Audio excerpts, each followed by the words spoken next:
ولا حول ولا قوة إلا بالله العلي العظيم ولا حول ولا قوة إلا بالله العلي العظيم أما بعد.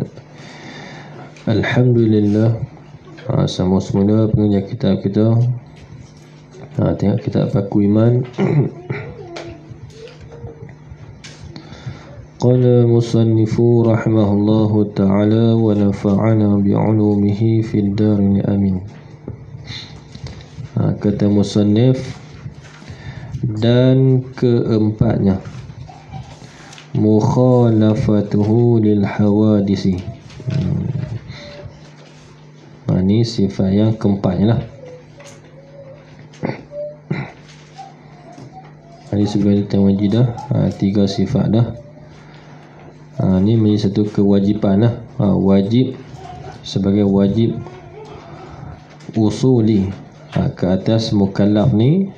Dia nak kena mengetahui dan dia kena i'tiqad, nak kena berpegang teguh hati dah, yakin 100% bahawasanya Allah Ta'ala itu wujud. Allah Ta'ala itu bersifat dengan qidam, tidak ada permulaan bagi wujudnya, dan ada Allah itu tidak akan binasa selama-lamanya. Dan ni sambungan kita pula yang keempatnya. Ni cara untuk kita nak kenal Allah. Jadi kenal Allah ni melalui sifat-sifat dia, bukan kenal Allah dengan zat dia. Di dunia ni Allah Ta'ala perlu wajibkan kita kenal dia melalui sifat-sifat dia. Supaya apa? Supaya kita tahu beza antara Allah, antara khaliq, antara pencipta dengan makhluk. Makhluk ni yang diciptakan, khaliq yang mencipta atau yang menjadikan, makhluk yang dijadikan. Nak tahu beza tu lah, yang mana pencipta, yang mana makhluk. Maka di dunia ni Tuhan perwajibkan kita kenal sifat dia. Maka usahalah, usaha bagi kita kenal sifat dia, bukan kenal saja, serta kita i'tiqad. I'tiqad ni kena pegang teguh hati. Bila mengaji satu sifat tu, kita faham elok, pegang tanam dalam hati kita, selama-lamanya pegang macam tu lah, sampai bila-bila pun. Kalau orang nak ubah pun tak ubah dah. Tu di dunia ni, hanya kena sifat-sifat dia. Adapun di akhirat kelak, barulah Allah Ta'ala izinkan kita kenal zat dia sendiri.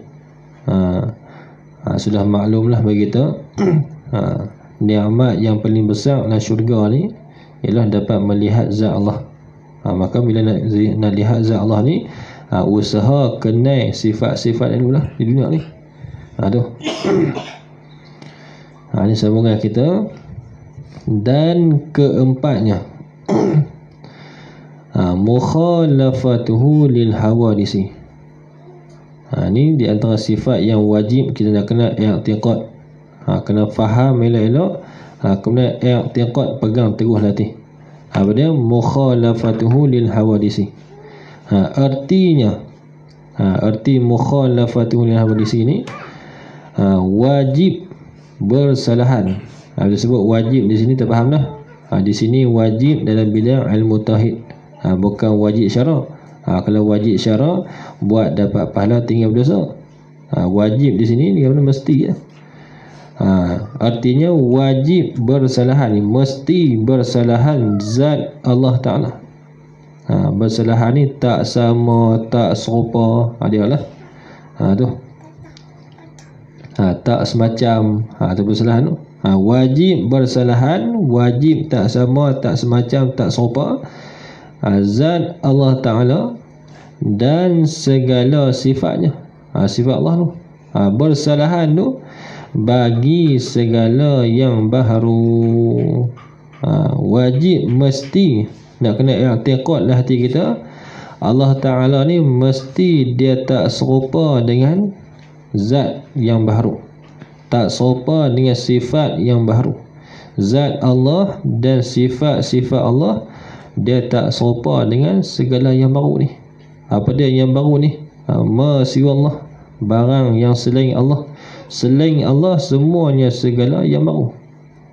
Dua benda baru ni. Jirim, arad. Iaitu benda baru. Pada sedia kala. Tak serupa bersalahan ni bila? Pada sedia kala. Sedia kala ni masa yang telah lalu, sebelum ada apa-apa ni. Dan sentiasa. Sentiasa ni masa sekarang dan akan datang. Tak serupa tu bukan kata akan datang ni mungkin serupa kot dah. Tak serupa ni sedia kala masa yang telah lalu dulu ni, dan sentiasa sekarang dan akan datang pun tak serupa tu lah. Maknanya apa dia makna? Makna wajib bersalahan zat Allah Ta'ala dan segala sifatnya bagi segala yang baru ni. Maknanya tiada suatu benda yang menyamai dengan zat Allah Ta'ala. Tiada satu yang menyamai itu pada sedia kala dan sentiasa. Tak ada satu benda pun. Ini nak kena i'tiqad lah hati kita. Tak ada satu benda pun yang serupa dengan zat Allah Ta'ala. Zat Allah ni dia tak serupa dengan zat makhluk. Cara mudah kita faham. Zat ni apa dia? Diri lah. Kau hidup faham zat ni, kau faham sains lagi, payah juga. Pasal apa yang ulama menyebut zat ni? Sebab faham daripada hadis Nabi lah. Nabi sebut tafakkaru fi khalqillah wa la tafakkaru fi zatillah.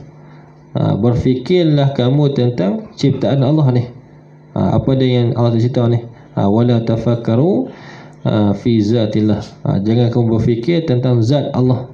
Zat ni berarti diri Allah lah.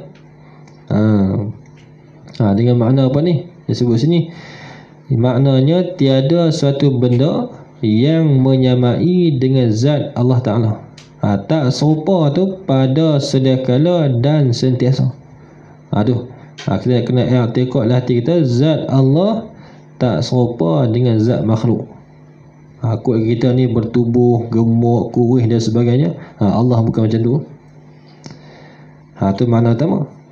Dan tiada ada suatu benda yang menyamai dengan segala sifatnya, ya Allah Ta'ala. Tak sama tu pada sedia kala dan sentiasa. Begitu juga. Dua kita faham di sini. Yang pertamanya zat Allah tak serupa dengan zat makhluk.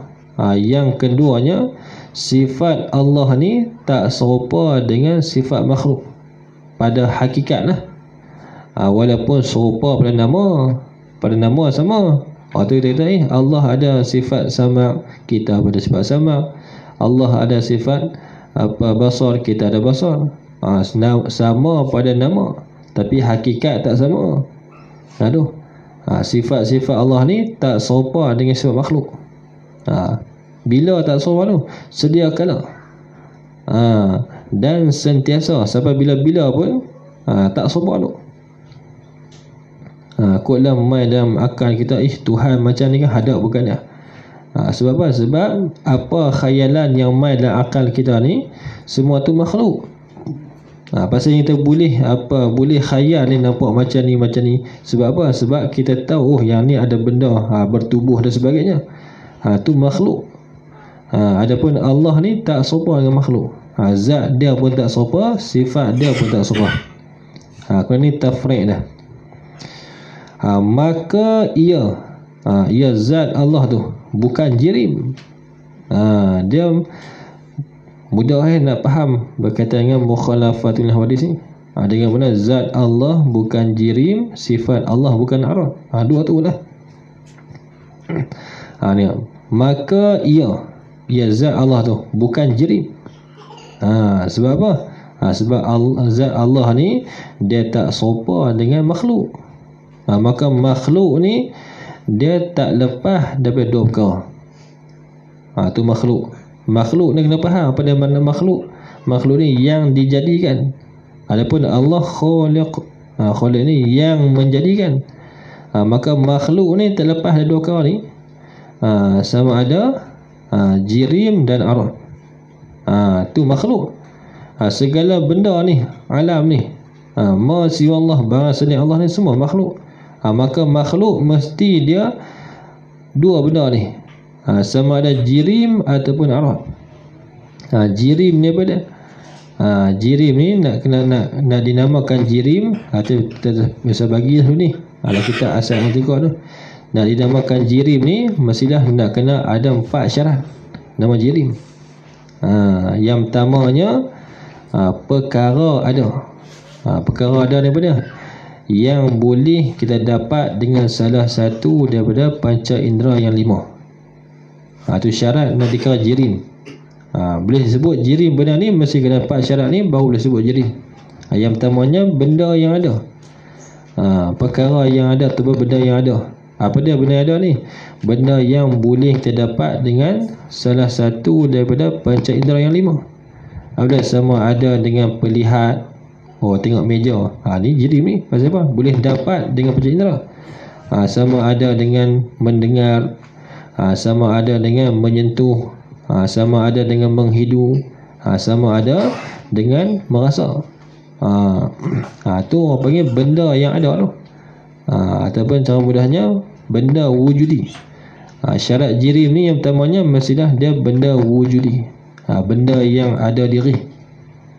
Yang keduanya nak dikira jirim ni membawa diri sendiri. Jirim ni dia bawa diri dia sendiri.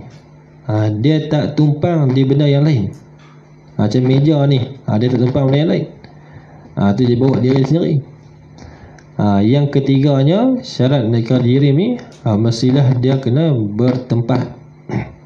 Apa dia bertempat? Dia mengambil tempat sekadar ruang tubuh dia. Tempat yang jirim duduk, dia menghalang daripada benda yang lain duduk. Macam kita ni, tempat yang kita duduk ni, maka dia menghalang daripada jirim lain duduk. Angin asal penuh dengan udara ni, tak mana yang kita duduk udara tak ada. Udara perkara lari bertepi. Tempat yang kita duduk ni, orang lain nak duduk boleh? Tak boleh lah. Pasal apa? Pasal kita jirim. Bila jirim ni dia mesti dia kena ambil ruang sekadar tubuh dia, untuk dia nak letak tubuh itu. Yang keempatnya dijadikan. Benda makhluk lah. Tu ada 4 syarat tu, maka dikira jirim. Maka zat Allah ni bukan macam tu. Maka disebut maka ia zat Allah tu bukan jirim. Iaitu jirim tu suatu yang memenuh lapang, sebesar zatnya. Zat jirim tu, tu jirim tu dia omel secara ringkas lah. Jirim ni sebut suatu yang memenuh lapang, sebesar zatnya. Sebesar zat jirim tu, dia ambil tempat lapang sekadar tubuh dia. Tu jirim. Bila sebut jirim ni mesti dia ambil tempat lapang sekadar tubuh dia, dan dia menghalang jirim-jirim yang lain duduk pada tubuh dia, pada diri dia ni. Contohnya kita tengok kapal terbang. Bila kapal terbang lalu tu, angin semua kena pergi tepi. Pasal apa? Pasal jirim nak lalu.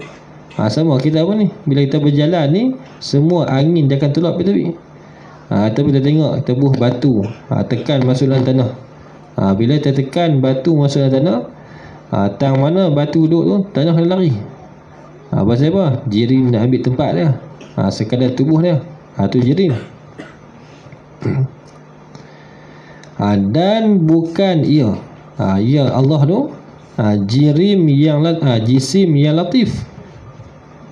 Jisim yang latif. Ni jirim dengan jisim ni, dia umumlah jirim.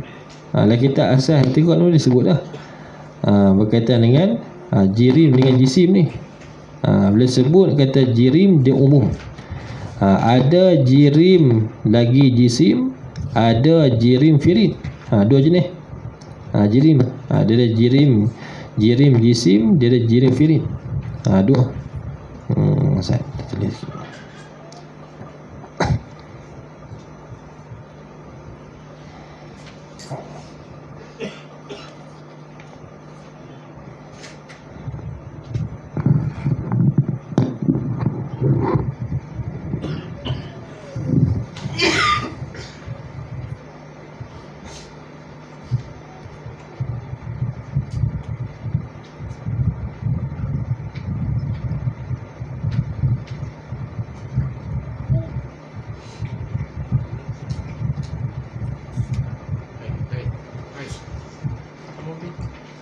Ya. Betul biar. Ni betul di sana. Dekat dengan kita tu. Jangan begini. Jangan begini. Susah.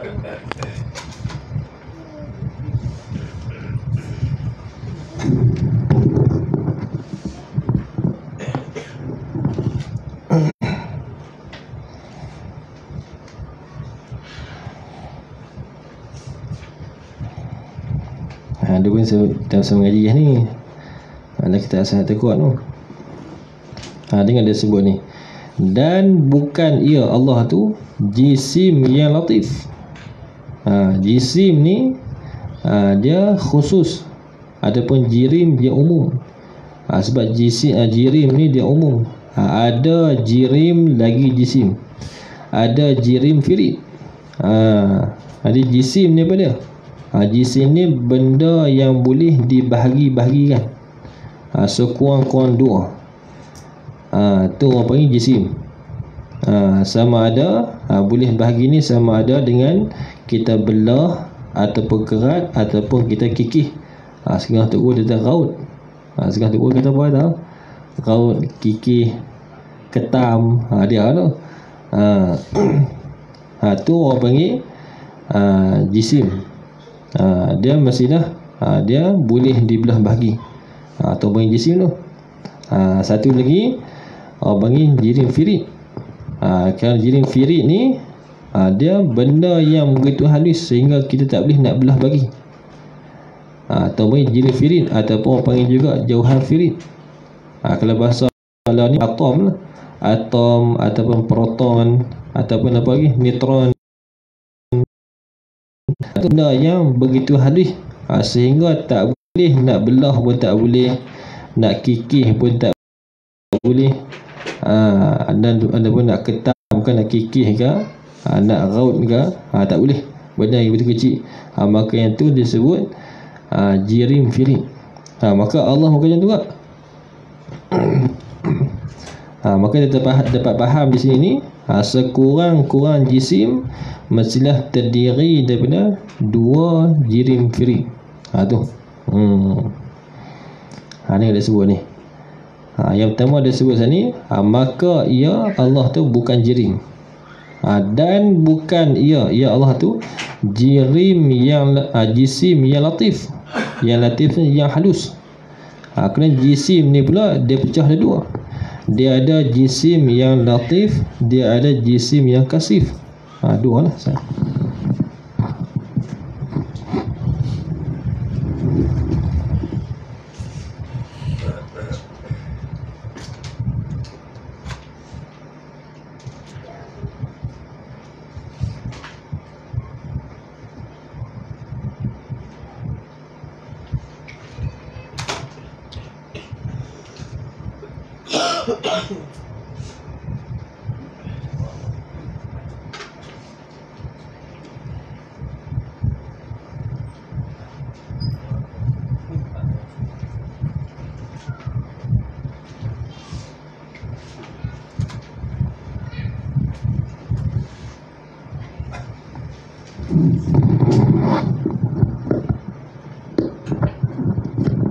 Pasal apa dia bahas semua ni? Sebab apa? Sebab nak bagi tolak khayalan kita ni. Kok lagi demai syaitan mana? Tuhan macam ni, Tuhan macam ni, Tuhan macam ni. Ada. Sebab Tuhan ni dia tak serupa dengan makhluk. Dan bukan ia Allah tu jisim yang latif. Jisim yang latif ni jisim yang halus. Jisim yang lembut. Macam mana? Dia buat contoh. Seperti cerah. Cerah tu pun jisim yang lembut tu. Boleh pegang tak? Tak boleh. Dan zulumah. Zulumah ni gelap. Tu seperti gelap. Dan cahaya. Cahaya pun sama. Dia jisim juga. Tapi jisim yang latif. Begitu juga termasuk dengan roh. Jisim latif. Begitu juga dengan malaikat. Jisim juga. Jisim yang latif. Yang kedua tadi tu jisim yang kasif. Kasif ni jisim yang kasar. Kasar macam mana? Macam kita ni. Ni seperti manusia, tubuh badan kita, anggota kita, pokok-pokok, tu jisim juga. Tapi ada jisim yang kasif, yang kasar. Maka Allah bukan macam tu. Dan bukan ia Allah tu jauhar firid. Jauhar dengan jirim ni sama lah. Sebelum ni kita dah bagi dah dobit tu. Jauhar dengan jirim ni sama. Cumanya dari segi mengikut ulama. Kalau jirim yang tu mengikut ulama usuluddin. Kalau jauhar dia mengikut ulama maqulat. Sama lah jirim dengan jisim sama ya. Dan bukan ia zat Allah tu jauhar firid. Iaitu jauhar firid ni suatu benda yang halus, yang tiada menerima bahagi. Dia sebut saat ni. Tu yang firid tu. Dia benda yang tak boleh terima bahagi.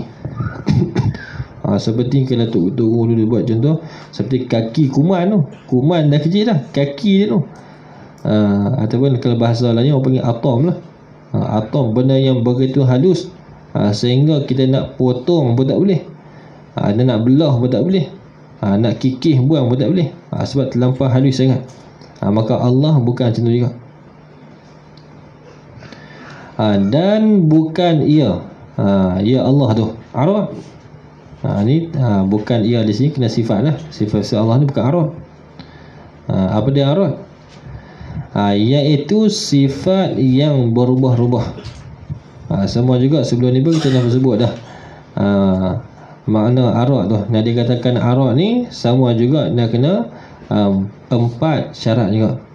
Yang pertamanya mestilah kena benda ada. Benda ada ni kita sebut saat ni yang boleh dapat dengan panca indera yang 5 tu. Mesti dia kena benda ada. Contoh warna, benda ada tu boleh dapat dengan apa? Dengan melihat, pedas, semua tu. Tu benda ada. Yang keduanya menumpang di jirim. Ada dia di atas jalan menumpang. Kalau semata-mata arad saya tak faham. Cuma orang jumpa kita pedah. Apa dia pedah? Tak faham. Cabai pedah. Dia cumpang cabai. Baru tak faham. Sebab arad ni ada dia di atas jalan menumpang. Mesti dia kena tumpang di jirim baru tak faham. Orang main manis. Apa dia manis? Tak faham. Ayak manis. Manis tu tumpang di ayak tu, ataupun tumpang di gula tu, ataupun masin. Semata-mata masin tak faham. Dia mesti dia kena tumpang. Barulah kita akan faham dah. Contoh pisang, pisang hijau. Hijau tu mesti dia kena tumpang di pisang tu, kita faham. Bila dia cuba keluar daripada jirim, maka dia akan binasa. Bila binasa, Allah telah ganti pula dengan kuning. Tu semua tu bila tengok ngaji ni, kita akan tambah iman kita, meningkat iman kita. Duk tengok pisang ni kemarin ni hijau, hari ni kuning pula. Subhanallah, hebat sungguh. Hebat kekuasaan Allah tu. Boleh tukar saya tadi hijau jadi kuning, saya kuning jadi hitam pula. Tu semuanya dengan kekuasaan Allah tu. Tu kemudian syarat dari arad lagi ni, mestilah dia bertempat. Tapi bertempat dia ni atas jalan menumpang juga. Bertempat dia atas jalan menumpang. Dia tumpang di jirim juga. Kerana yang keempatnya dia kena jadi. Itu sebahagian lah, sebahagian apa tu begitulah. Tapi kita tengoklah kita Aqidatul Najin, dia main 4 syarat juga. Dia sebut baharu, yang keduanya menumpang di jirim, yang ketiganya berubah-ubah, yang keempatnya tak kekal dalam 2 masa. Tak kekal dalam masa ni mesti akan lama-lama dia akan kuih pudak. Macam kapet tengok ni. Lah ni. Tengok yang kali kedua lah, bukan benda yang sama lah. Dia bertukar lama-lama kuih pudak. Dia tak kekal dalam 2 masa tu. Maka dan bukan ia Allah tu arad. Allah, sifat-sifat Allah bukan arad. Habis dia sebut sini ni, kita tengok di sini ni, lepas kita baca tu, iaitu arak tu sifat yang berubah-ubah, yang tidak sah terasing daripada jirim. Yang tidak sah ni, yang tidak boleh terasing daripada jirim. Mestilah arak ni dia kena tumpang di jirim baru kita akan faham. Kalau dia tak tumpang di jirim, kita tak boleh faham. Macam mana yang kata arak ni, seperti warna putih. Warna putih tu, dia sifat Allah bukan macam tu. Bukan warna putih tu. Warna putih ni mestilah nak faham dia kena tumpang. Tumpang apa? Tumpang dia kertas ni, baru tu faham. Kuning, semua juga kuning, gerak, diam, ni semua sifat makhluk ni. Rasa, rasa apa? Rasa manis, masin, bau, tu suara, sejuk, panas. Sejuk pun tumpang di air, kan tumpang di udara. Panas, muda, tua, semua juga. Semua sifat makhluk ni. Dan lain-lainnya lah, lain lagi daripada tiap-tiap sifat a'rad. A'rad ni dia jamak dah a'rad lah. Tu Allah bukan macam tu. Dan bukan ya Allah tu ada pihak. Allah ni dia tak berpihak. Maka tidak ada baginya bagi Allah kanan dan kiri. Kanan dan kiri ni nisbah bagi benda lain. Contohnya kata Allah ni duduk kanan aras ke, kiri aras yang ada. Allah bukan macam tu. Dan tiada hadapan dan tiada belakang. Dan tiada baginya bagi Allah tu atas atau bawah. Atas ni nisbah benda lain ya. Sebab tu tak boleh kita kata Allah ni duduk atas aras. Tak boleh. Tu boleh membawa kepada kufur. Dan tiada baginya bagi Allah tu muka. Pasal apa ni? Semua ni sifat makhluk. Sedangkan dia mengaji ni bab apa? Bab sifat Allah mukhalafatuhu lil hawadis. Tak serupa Allah Ta'ala ni dengan makhluk ni. Dengan benda baru ni, tak serupa dengan jirim, tak serupa dengan arak. Tiba-tiba kita kata Allah ni berpihak, Allah ni duduk atas, ataupun Allah bergerak dan sebagainya. Itu semua sifat makhluk. Dan tiada baginya bagi Allah tu muka. Tak boleh kita kata wajah. Walaupun ayat Quran dia sebut yabqa wajhu rabbika zul jalali wal ikram. Maka kekallah wajah Allah. Maka di situ ulama dia mentafsirkan makna wajah di situ makna apa? Zat. Sebab apa? Dia termasuk dalam kaedah min itlaqi juz'i wa iradati kulli. Sebut sebahagian tapi yang dikendaki seluruh, semuanya. Macam kita lah sebut lah. Contoh anak kita kan dia buat bagi kita malu. Malu dalam kampung ni contohnya, dia curi motor ke kena tangkap. Kita pun kata kat anak kita, tang mana aku nak letak muka aku ni? Kata, awak muka saya ke? Maksud muka tu seluruh tubuh. Kalau muka saja pakai topeng, boleh jalan keluar pergi kot tu. Ataupun tang mana aku nak letak batang hidung ni? Payah buat tutup batang hidung, keluar jalan. Tapi maksud di situ bukan itu. Maksud di situ iaitulah seluruh tubuh. Dikendaki seluruh tubuh. Bukan dikendaki di situ sebahagian tu. Tu nak kena faham tu. Dan tiada baginya bagi Allah tu mata. Dan tiada baginya bagi Allah tu telinga. Sebab semua ni semuanya sifat makhluk. Dan tiada baginya bagi Allah lidah. Dan tiada baginya bagi Allah tu tangan, tangan kanan atau kiri.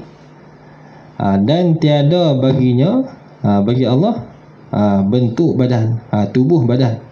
Dia Allah ni dia tak berbentuk.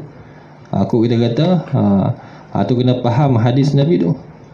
Berkaitan Allah turun 1/3 malam. Bila sebut turun ni bergerak, makna turun ni dari atas ke bawah, turun. Kalau sebut kita naik dari bawah ke atas, tu naik. Sedangkan tengah ngaji saat ni, apa dia sifat bagi makhluk ni? Bergerak, diam, itu sifat makhluk tu. Dan bukan ya Allah tu sebelah mana-mana pihak. Dan bukan bertempat. Tu akidah ahli sunnah wal jamaah. Allah mawjud bila makan. Allah wujud tanpa tempat. Sebab sebelum ada tempat Allah duduk tanah. Sebab tu akidah sunnah wal jamaah. Tak boleh kita nak kata Allah ni duduk atas arah ke duduk bersila dan sebagainya, tak boleh. Dan tiada lalu atasnya atas Allah masa, siang atau malam. Sebab masa ni Allah yang jadikan.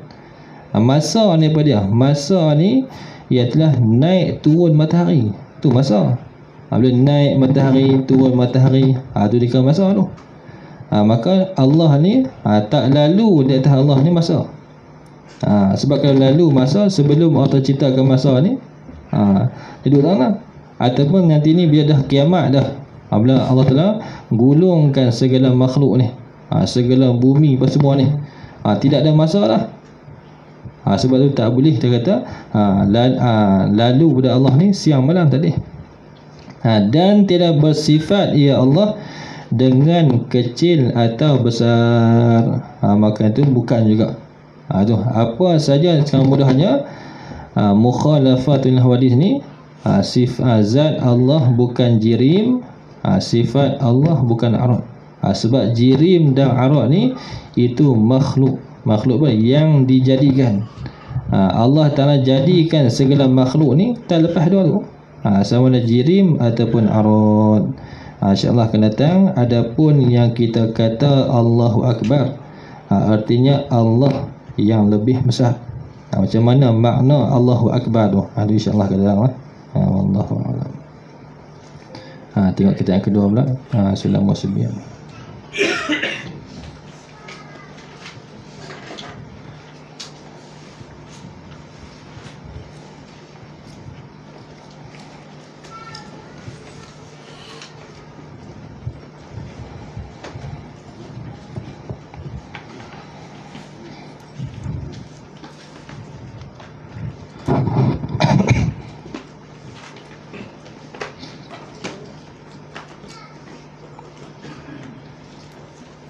Tengok pada muka surat 131.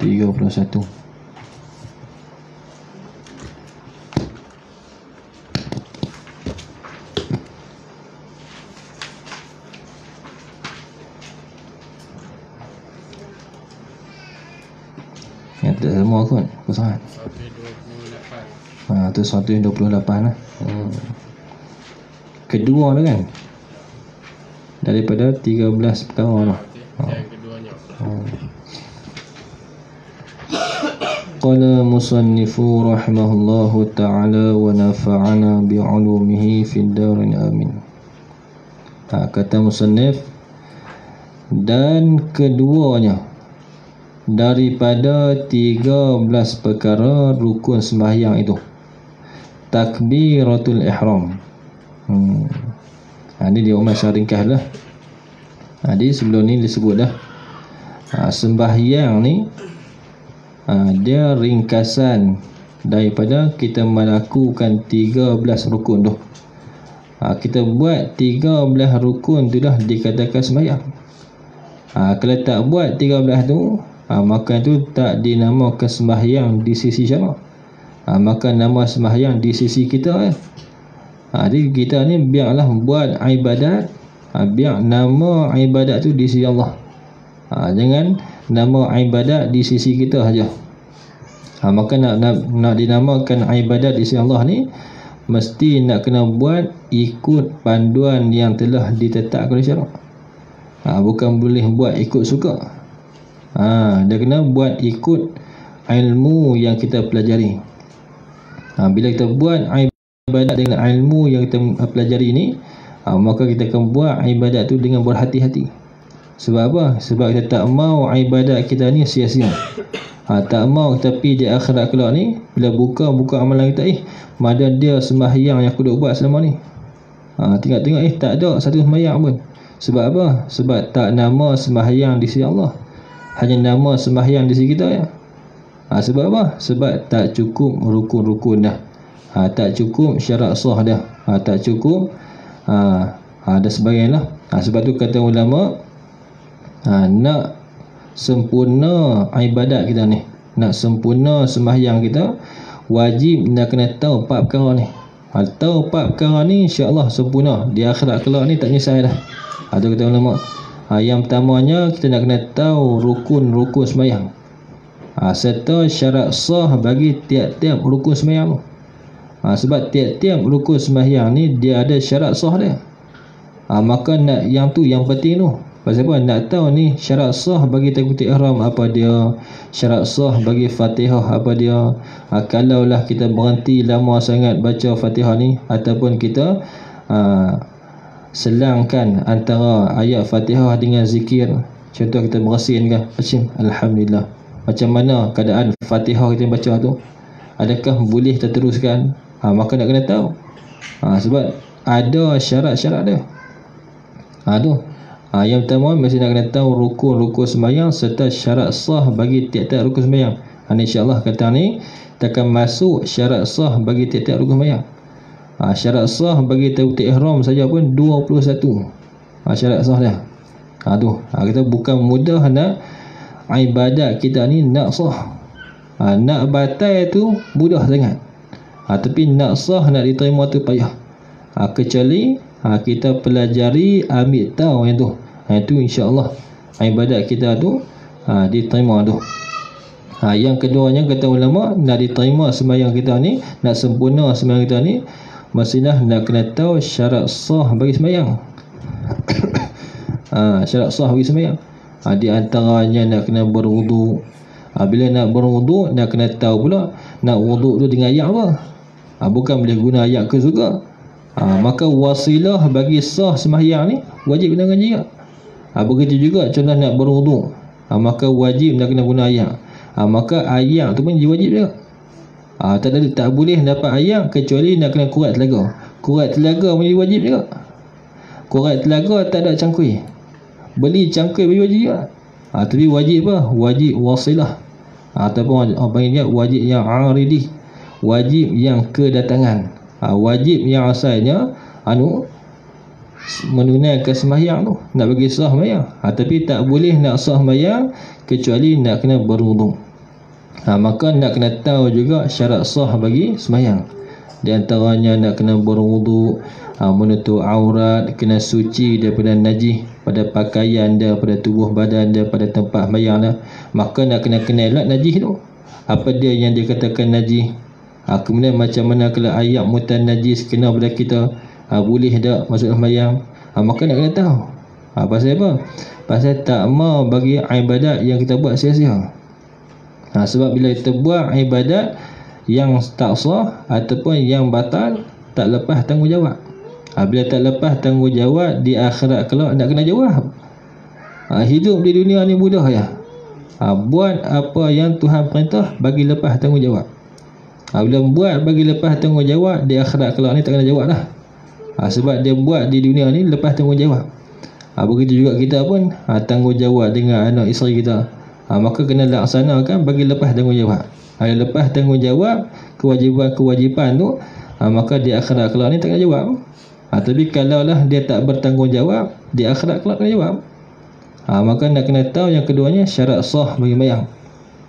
Kemudian yang ketiganya kata ulama, nak sempurna ibadat kita ni, nak kena tahu perkara-perkara yang membatalkan sembahyang.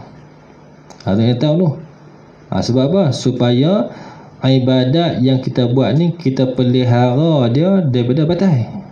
Tapi kalaulah tak tahu perkara membatalkan sembahyang, boleh jadi dia buat. Dia pun tak tahu kata garu 3 kali turut ni batal sembahyang ni. Angguk 2 angguk 3 kali turut batal sembahyang. Dia pun tak tahu, tapi dia rasa zauk, sedap ni 2 angguk 3 kali turut, ataupun duk gelang-gelang tu garu 3 kali turut. Batal dah sembahyang. Bila batal sembahyang ni, munajat kita dengan Allah tu dah terputus.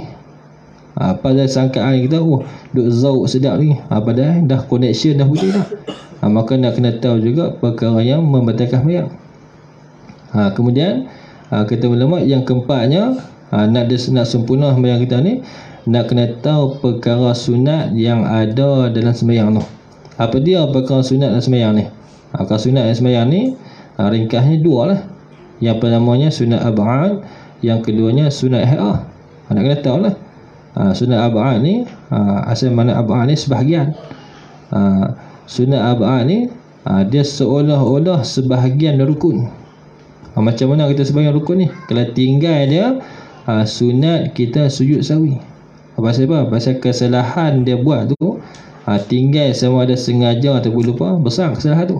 Maka nak kena tampur dengan sujud sahwi. Yang keduanya sunat ih'ah lah.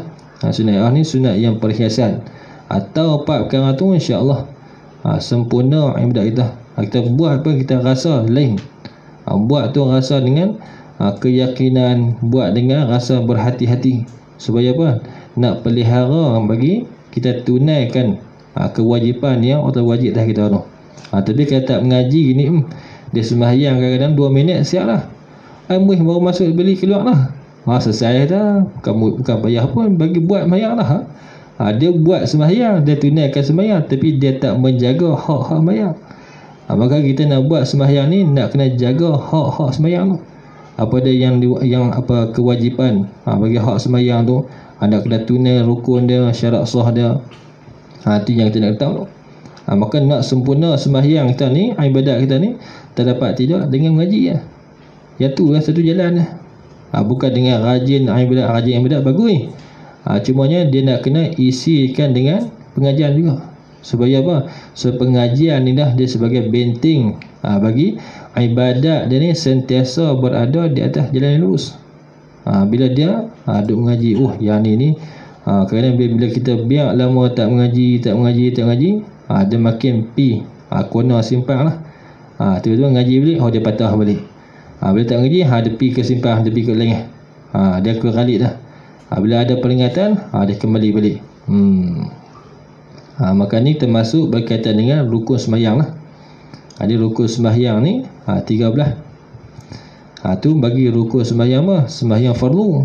Akan rukun sembahyang mayat dah ubah. Katanya jam kita pun. Ada sembahyang mayat aja juga. Tapi rukun sembahyang mayat dah ubah. Kacau kita pun. Itu dia kena tengok balik lah. Dia beza lah. Dia sembahyang fardu dia 13. Dia bagi pendapat muktamad lah. Sebagian ulama tengoklah kita Arab lah. Ada yang umur 17. 17 tu dia termasuk dengan tumak dinah. Tumak dinah pun dia termasuk rukun. Ni kembali balik. Ni yang macam ringkas loh. Akan datang ni, belakang ni dia akan perinci setiap satu rukun apa syarat sah dia. Setiap satu rukun apa syarat sah dia. Tu insya-Allah. Dan keduanya, kedua daripada 13 perkara rukun sembahyang tu, takbiratul ihram. Takbir ni terfaham dah apa dia. Takbir ni takbir ni orang panggil ismun, tapi yang dikenaki musamma dia. Ismun ni nama, tapi bukan kita nak kenal kata takbiratul ihram. Yang nak kena kata musammanya tu apa nama? Apa dia? Allahu Akbar. Yang tu yang kita nak tu. Maka takbiratul ihram, makna takbiratul ihram ni takbir untuk mengharamkan segala perkara yang harus. Tu takbiratul ihram. Asal harus nak bersembang boleh, nak bergerak 3 kali turut boleh, nak makan boleh. Bila takbir dia Allahu Akbar. Ayam duduk sebelah tak minum lah. Kawan duduk sebelah ni, sebelah bawah kan, tak asal duduk sembang rancak. Elok-elok takbir je, nak timbang kawan tak boleh lah. Pasal apa? Sebab kita takbir tu takbir untuk mengharamkan segala perkara yang harus. Nak bagi harus balik ketika mana? Ketika tahlul lah. Tahlul dengan apa? Dengan beri salam. Elok-elok bagi salam, alhamdulillah. Boleh nak sembang pun, nak minum boleh. Selagi duduk dalam sembahyang tu, maka kita berada dalam majlis Allah Ta'ala. Maka tak boleh lah nak buat perkara yang harus yang lain tu. Akan datang lagi yang bahan lah. Ketiganya berdiri betul. Tu rukun. Berdiri betul ni bagi orang yang mampu berdiri lah. Tapi kalau lah tak mampu, maka yang tu boleh duduk. Tak mampu tu terang mana? Habis nak tahu tau. Bukan kita tak mampu ni sampai lumpuh dah. Tak mampu tu insyaAllah akan datang pula akan sebut juga. Tak mampu ni sekiranya kalau kita berdiri dengan sebab sakit contohnya, akan menghilangkan khusyuk. Itu saya ni memang tak khusyuk lah. Bukan kira dia kira umum. Kalaulah umum contohnya, kalaulah dengan sebab sakit dia tu, contoh sakit tapak kaki kan, berdiri betul ni sampai duk getak lutut-lutut lah ni, sampai nak baca Fatihah pun hilang kekhusyukan, maka dia boleh duduk tu. Tu maka jadi rukun ni berdiri betul ni bagi orang yang mampu. Kalau bagi orang yang tak mampu, orang yang uzur, maka dia boleh ganti daripada berdiri dengan duduk. Duduk ikutlah yang afdal sekali, yang tidak ada khilaf. Duduk, pasal makna duduk ni rapat papan punggung pada lantai. Tapi tak apalah, khilaf ulama dan sebagainya.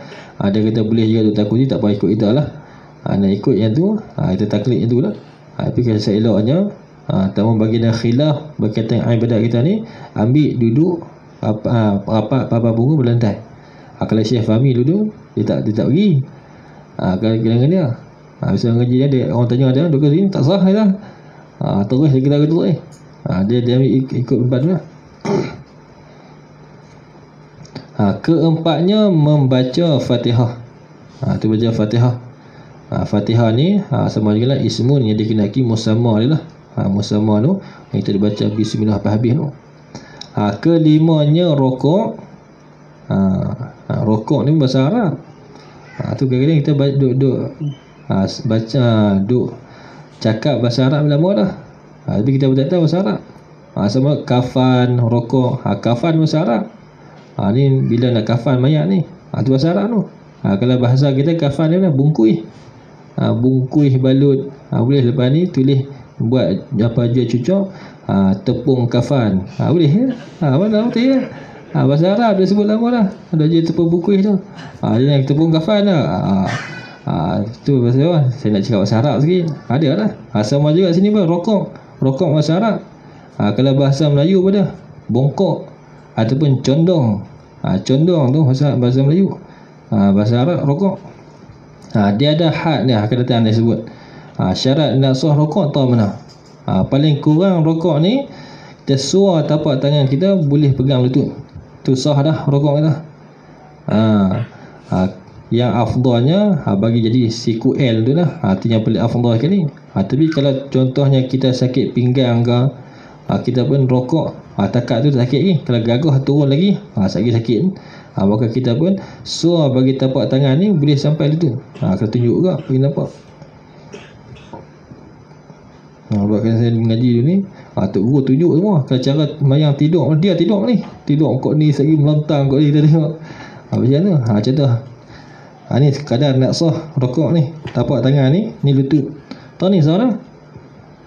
Yang afdalnya turun ke tu lah. Tapi kalau terang ni pun dia pun sakit pinggang, dia pun Allahu Akbar. Terang ni sah dah.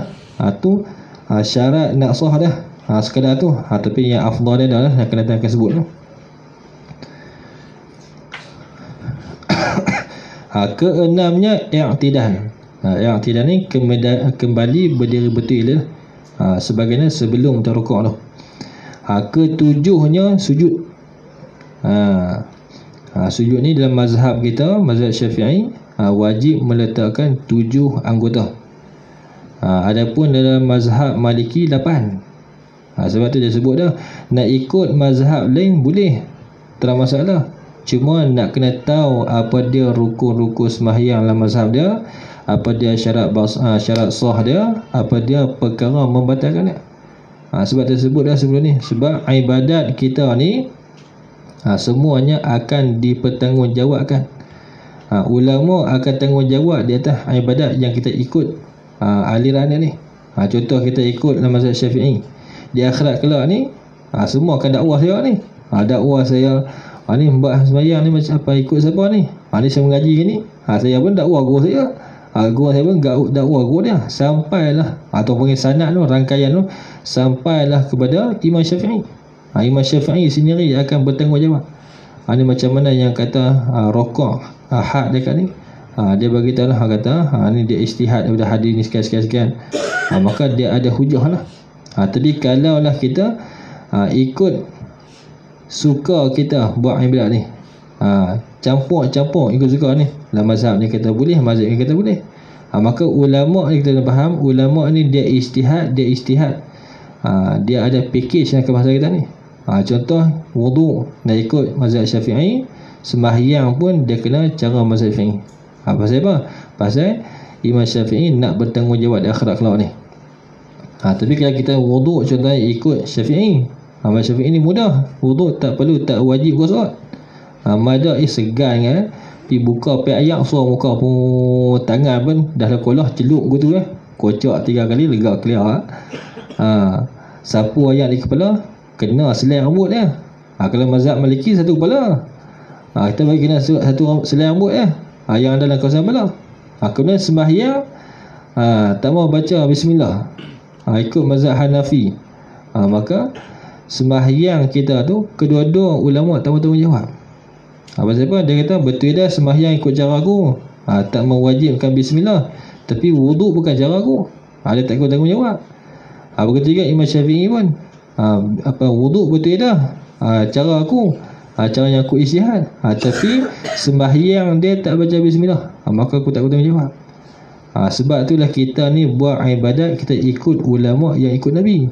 Sebab apa? Sebab kita tak hidup zaman Nabi. Tu kadang-kadang orang kata tu, dia kata buat apa ikut ulama, kita ikut Nabi lah. Buat ibadat ikut Nabi. Kerana ikut Nabi ni kita pernah bertemu Nabi boleh. Sebab apa? Kita pun tak tahu. Contohlah hadis sebut, bila Nabi sembahyang ni, Nabi berdiri betul, kemudian Nabi rokok, condong tu terang mana? Kita pernah tengok Nabi tak? Rokok tu terang mana? Sujud tu macam mana? Kod sujud ni macam orang panggil apa? Tak kepala punggung naik ke atas agak. Kita tak nak tengok. Maka kita nak tahu, nak kena tanya waris dia. Sebab Nabi sebut dah, al-ulama'u warasatul anbiya. Ulama ni pewaris para Nabi. Macamlah contohnya kita nak tahu seseorang ni. Contohnya kita nak kenal lebih mendalam lah, Pak Mat dia meninggal dah. Bila dia nak kenal lebih mendalam, apa panggil apa, salah silah dia, kehidupan dia, nak kenal, tanya siapa? Tanya waris dia lah. Tanya anak dia macam mana ni, Pak Mat tu ni zaman muda dia, dia apa sekolah mana, kerja apa, dia kahwin bila. Tanya siapa? Tanya anak dia lah, waris dia. Maka waris dia yang lebih tahu. Begitu juga kita pun, bila kita nak sembahyang nak buat ibadat ni, sebab kita tak hidup zaman Nabi, tak tahu bagaimana pergerakan perbuatan yang sebenarnya, maka nak tahu, nak kena tanya waris dia. Siapa dia waris dia? Ulama lah. Ulama lah tolong mewarisi ilmu-ilmu Nabi, amalan-amalan yang Nabi lakukan ni. Maka kita nak buat, ikut ulama. Itulah mazhab kita. Bab sujud memada dengan 7 anggota apa dia? 1 dahi, keduanya 2 tapak tangan, ketiganya 2 lutut, kemudian 2 anak jari kaki. Paling kurang sebelah, 1 pun tak apa dah. Sebelah ni 1, belah ni 1. Dia yang afdalnya kita kena lentikkan.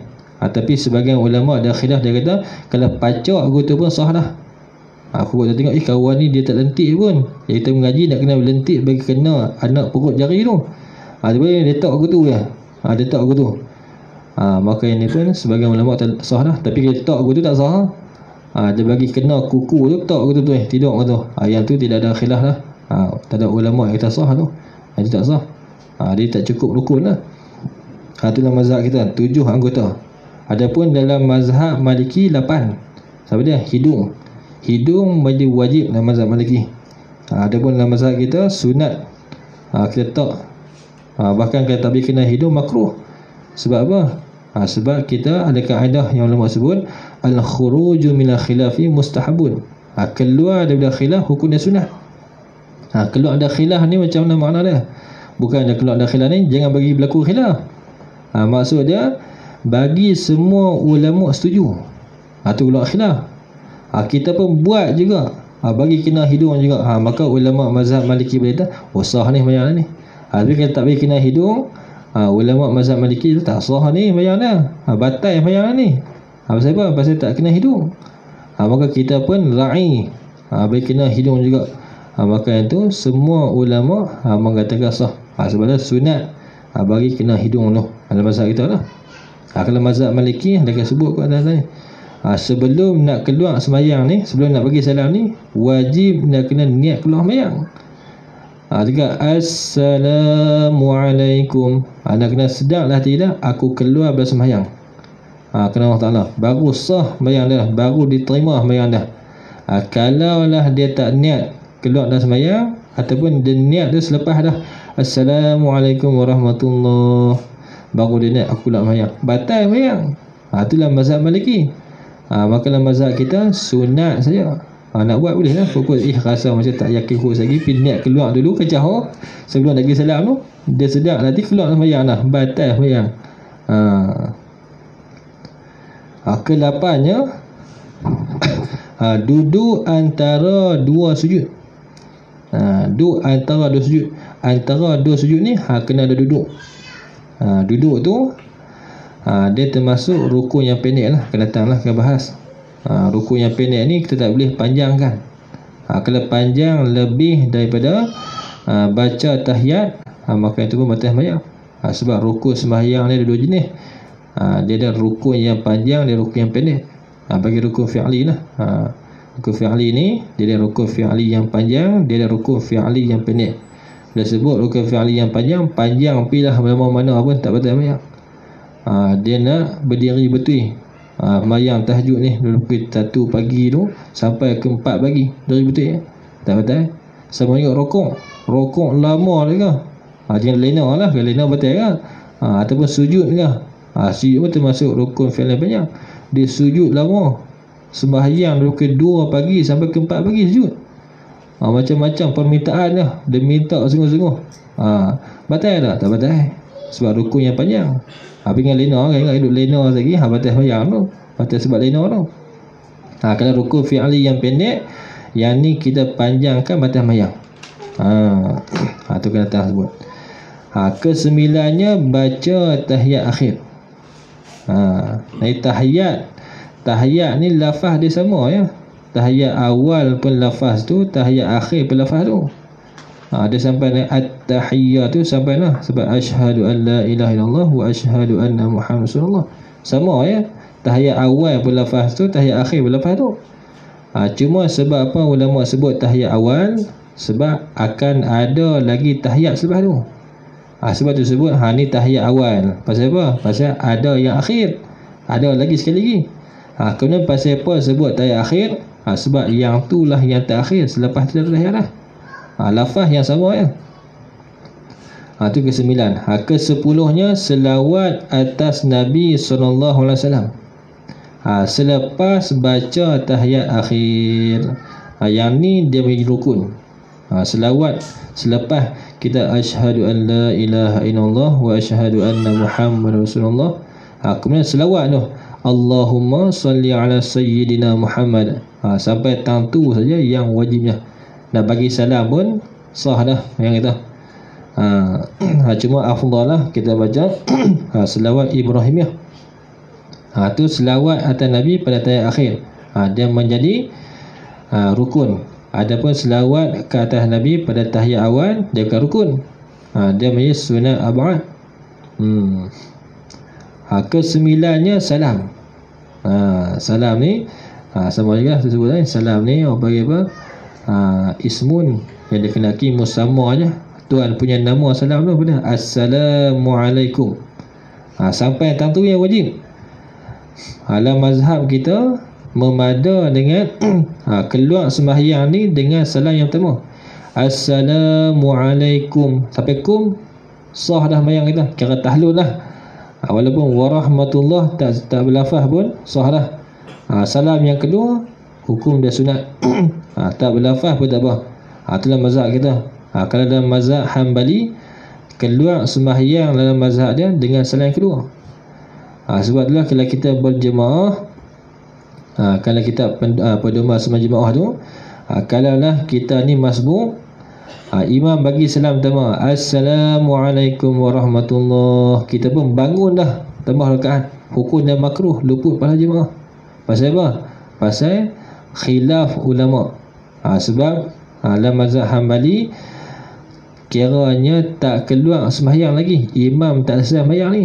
Sebab selesai sembahyang imam dengan salam yang kedua. Maka sebab itulah hukum dia makruh. Makruh kita tambah rakaat selepas imam bagi salam pertama. Sebab apa? Sebab nak keluar khilaf tu, nak keluar khilaf tadi yang mengatakan keluar sembahyang dengan salam yang kedua, baru keluar sembahyang. Adapun salam pertama tak keluar sembahyang lagi. Tapi mazhab kita keluar sembahyang ni dengan salam pertama. Tu berbeza ijtihad dia pun tu. Maka tu bila kita ikut ulama, dia akan bertanggungjawab dengan khilaf ni. Sebab kita ni orang awam, aku ni bukan hidup zaman Nabi, bukan mujtahid, maka aku ikut ulama. Maka kita ada jawapan di hadapan Allah. Maka ulama-ulama lah akan tanggungjawab ni di akhirat kelak. Ke-12-nya duduk bagi tahiyat akhir. Diri duduk tu ini rukun juga. Kadang-kadang orang duk kira pasal apa tak cukup 13 hutang mana satu lagi. Tak ni. Duduk bagi tahiyat akhir tu. Dan bagi selawat, bagi baca selawat, dan bagi salam, bagi kita lafaz salam tu. Maka diri duduk tu pun dia menjadi rukun. Ke-13-nya tertib. Tertib pada yang lain daripada qiyam dan niat dan takbiratul ihram. Sebagian kita ada sebut tertib kebanyakan rukun. Tu cara tafsir lah. Tapi kalau sebut tertib saja tak sah bayang. Pasal apa? Kalau tertib ni apa makna tertib? Tertib ni ikut aturan. Yang dahulu didahulukan, yang kemudian dikemudiankan, tu tertib. Tapi di sini bagilah disebut tertib pada yang lain, ni pada rukun yang lain daripada qiyam dan niat dan takbiratul ihram. Sebab tiga yang pertama ni, niat, qiyam dan betul dengan takbiratul ihram, yang ni wajib kena serentak. Ketika berdiri betul itulah nak kena takbiratul ihram, ketika takbiratul ihram itulah nak kena niat. Tak boleh kita niat dulu, lepas niat kita pun takbir Allah Akbar, kemudian baru berdiri betul. Tak boleh. Kalau ikut tertib tu, yang pertama niat, sebab ni niat, yang keduanya takbiratul ihram, niat lu duk lena lu, niat lu, kemudian takbiratul ihram Allah Akbar, kemudian baru berdiri betul. Maka itu tak sah memang. Sebab tu bagian di sini disebut tertib pada yang lain daripada rukun yang lain daripada qiyam dan niat dan takbiratul ihram. Tiga yang pertama ni wajib dia kena serentak, kena sama-sama, kena sekaligus lah. InsyaAllah akan datang pula faslun fi maratibin niyati.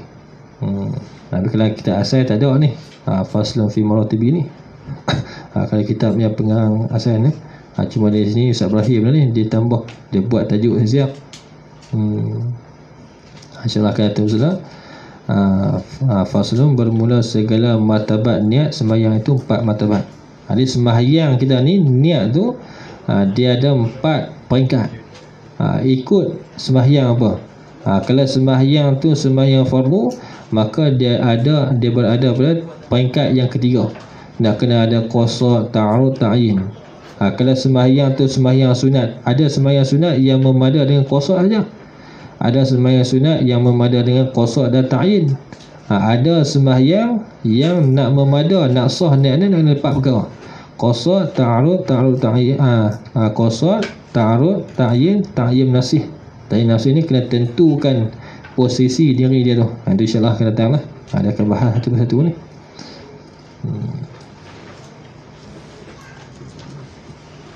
Kemudian dia akan sebut ni niat tu dengan muqaranah, istihdar.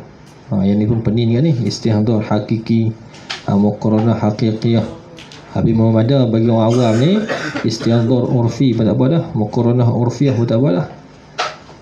Kalau ikut sebagian ulama dia kata wajib dah kena istihdar hakiki, muqaranah hakikiyah. Jenuh gitu, nak kena hadirkan sembahyang 13 rukun tu. Ketika takbir ni nak kena hadirkan semua. Allah, kena ingat lah 13 rukun semua. Kita kadang takbir tu dan ingat niat saat, lepas tu ingat lebih benda lain. Ingat lagi anak, ingat tang mana kunci kereta, ingat tang mana ni nak pergi kerja pula sebagainya. Maka madar bagi orang awam ni. Sebab dia kira memadar juga. Sebab dia kira kalau bandingan dia lah, dia kira yang tu pun dia kira sempurna lah. Macam mana orang buat bandingan dia, sebagaimana kita pergi duduk minum di kedai. Mai ayak secawan, kalau ikut secawan dia kena buh penuh cawan. Tapi dia bubuh kadang tak cukup sikit. Dia kira cawan lah. Tu dia kira urfiah tu. Pada uruf kira cawan lah tu, cukup lah tu. Begitu juga takbir dah pun memadar dengan apa urfiah ya. Takbir Allah, ingat niat, walaupun tak ingat ke-13 rukun tu, orang tengok kira bayang lah tu, madar lah. Tu bagi orang awam lah. Wallahu a'lam. أعوذ بالله من الشيطان الرجيم بسم الله الرحمن الرحيم الحمد لله رب العالمين والصلاة والسلام على أشرف الأنبياء والمرسلين وعلى آله وصحبه أجمعين اللهم فقهنا في الدين وعلمنا تأويل ربنا زدنا علما نافعا ربنا آتنا في الدنيا حسنة وفي الآخرة حسنة وقنا عذاب النار وصلى الله وسلم عليه والحمد لله رب العالمين.